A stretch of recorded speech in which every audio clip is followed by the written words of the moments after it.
I hope everybody's doing all right. I haven't been on here in a long time because I've been taking a break from everything, and I've been writing my story, and I hope everybody read it and got as much out of it as they could.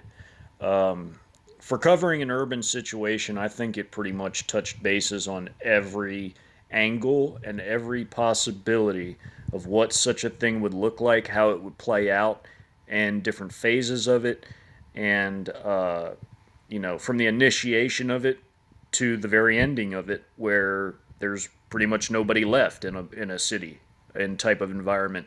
All that would be left in such a thing would be the rural people that still held out, because rural areas are so vast and so huge and so much ground to cover that there's virtually an unlimited amount of hiding places, places to build, places to be a nomad and roam freely and stay out of the way, essentially, to where you could carry out a struggle against an occupation for a very, very, very long time out in a rural area as opposed to an urban area where your choices are much more limited. I mean, of course, you could hide in rubble, you can hide in tunnels, you can do all that. Of course, you can even dig your own little fortifications in areas where that's even possible to do so in a city. But overall, you're in a smaller area in a major city.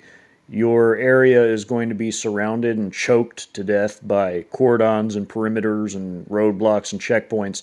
And they're going to be clearing those areas. They're going to be shelling them repeatedly, strafing them, dropping ordnance, the whole 9 yards. And they're going to be going through each one of those and clearing them step by step all the time. That's all urban warfare is. It's constant clearing of areas and constant cordoning of areas, and that is essentially what you would see in such a situation were it to play out, like in my story, in my second story. The first story had a better ending, but anyway, that's not what I'm even on this video to talk about. I felt like coming and making one because I don't really do the holiday thing, but to those of you that do, I hope you're having a pretty decent day today. Stay security minded, be smart. You can't keep living like it's the pre 2020 world anymore. We don't live in that world anymore, folks. It's not safe anymore out there. You have to be security minded. I mean, I can't tell you all what to do, but I'll tell you what I'm going to do, and I'm not going to go out to public gatherings and all these events because I know the world's changed. We don't live like that anymore. It's not time for that right now. It's time to get serious. It's time to get serious on your prepping. It's time to get serious on everything. It's time to tighten up because, like in that story, that stuff could literally go down at any time and you wouldn't even be none the wiser until it was right over top of you. So, in that note, I wanted to say I went on another video today and I looked at something about Air Force readiness numbers, and the numbers are horrendous. Most of them were under the 60 percentile margin of all the different types of combat aircraft we have. That's terrible. Now, I know the Chinese and Russian numbers are a lot higher overall for their different aircrafts, but these people on these sites like this, or on these video channels like this, these are those armchair generals and armchair quarterbacks that think they know something about the armed forces. They never served a day in their lives. They've never been to combat. They never knew. They don't even study it. They just think they know because they heard something once or they read one book.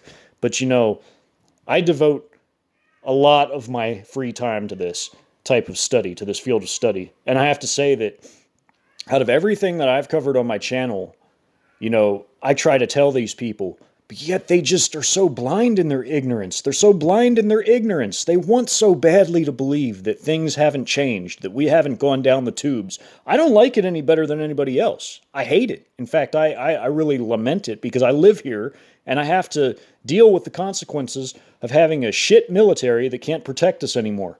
You know, I have to eventually one day defend my own turf because our military is not going to be able to cut it. I mean, we're all going to have to step up and man up. We are our only line of defense. We are the last line of defense. Everybody will have to man up. And not for the land, but for themselves, just so they can survive. I mean, that's what it's all about. But you have these armchair quarterbacks, armchair generals thinking they know something about the armed forces, but they don't know anything about the nuances. They don't know about the fraud, waste, and abuse. They don't know about the shitty leadership, the piss poor leadership. They don't know about the corruption and with the political parasites and how they made these piss poor policies to weaken us while strengthening the hand of our foreign enemies.